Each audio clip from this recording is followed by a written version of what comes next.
Elara est le secret de la rivière scintillante. Au cœur du bois des murmures vivait une jeune fille nommée Elara. Plus que tout, elle aimait passer ses journées au bord de la rivière scintillante, dont l'eau était si claire qu'on pouvait y compter les cailloux colorés. Elle y écoutait le chant d'eau et saluait les poissons qui dansaient dans le courant. Mais un jour, Elara remarqua que la musique de la rivière avait changé. Le chant joyeux était devenu un faible murmure. L'eau n'atteignait plus les racines des fleurs sur la berge, et celle-ci commençait à pencher la tête tristement. Inquiète, Elara décida de remonter le courant pour découvrir ce qui n'allait pas. Alors qu'elle marchait le long du lit presque à sec, une grande et noble créature sortit des bois. C'était Sylvain, un cerf majestueux dont les bois ressemblaient à des branches d'arbres anciens. Il dit d'une voix douce et profonde: « La rivière est malade, n'est-ce pas, petite Elara ?» Elara hocha la tête, les yeux remplis de questions. Sylvain lui expliqua que la source de la rivière, tout en haut de la colline, était entretenue par de petites créatures timides appelées les gardiens des sources. Ce sont eux qui s'assurent que l'eau puisse toujours s'écouler librement. Mais, ajouta-t-il gravement, ils avaient disparu. Disparu? Mais où sont-ils allés? Demanda Elara. Sylvain la guida plus haut, jusqu'à un endroit où des rochers étaient couverts d'une mousse qui aurait dû briller d'une douce lumière argentée. Mais la mousse était sombre et terne. Les gardiens ne mangent que cette mousse de lune, expliqua Sylvain. Sans sa lumière, ils n'ont plus de force et restent cachés. Et qu'est-ce qui donne sa lumière à la mousse? Murmura Elara. Sylvain répondit: la mousse se nourrit de la douce lueur des pierres de lune, des pierres spéciales qui emmagasinent la clarté de la lune et la libèrent lentement. Sans elle, la mousse s'éteint. Alors, le cœur d'Elara se serra. Elle pensa immédiatement à sa chambre.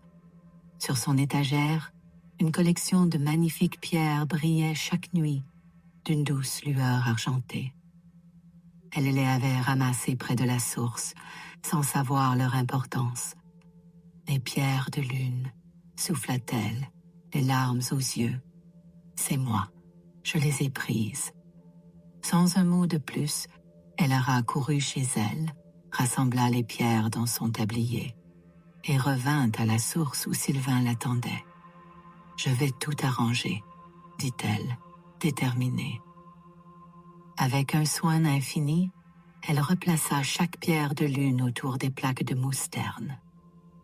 À peine la première pierre fut-elle posée qu'une faible lueur argentée apparut.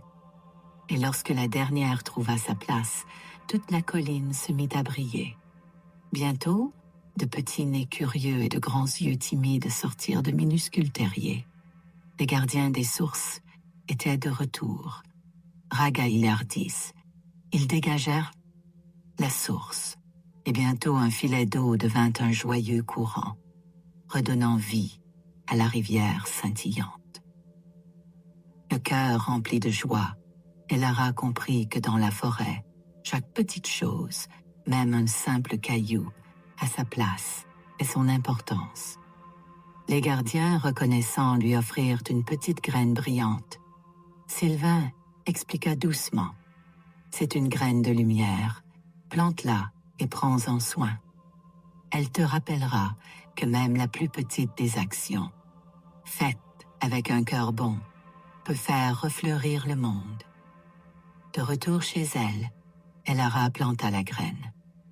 Le lendemain matin, une fleur magnifique avait éclos, illuminant sa chambre d'une lueur apaisante, veillant sur ses rêves. Désormais, Elara n'était plus seulement la petite fille qui aimait la rivière. Elle en était l'amie et la gardienne. Quelque temps après, un matin, Elara remarqua que l'eau redevenait trouble. Avec Sylvain, elle suivit le courant jusqu'à un petit lac sombre. Au milieu, une créature de mousse et de pierre nommée Rocher pleurait. Ses larmes rendaient l'eau triste. « Pourquoi pleures-tu » demanda doucement Elara. « Je suis seule, » répondit Rocher. « Mon amie la Luciole, qui dansait pour moi, a disparu. » Elara eut une idée.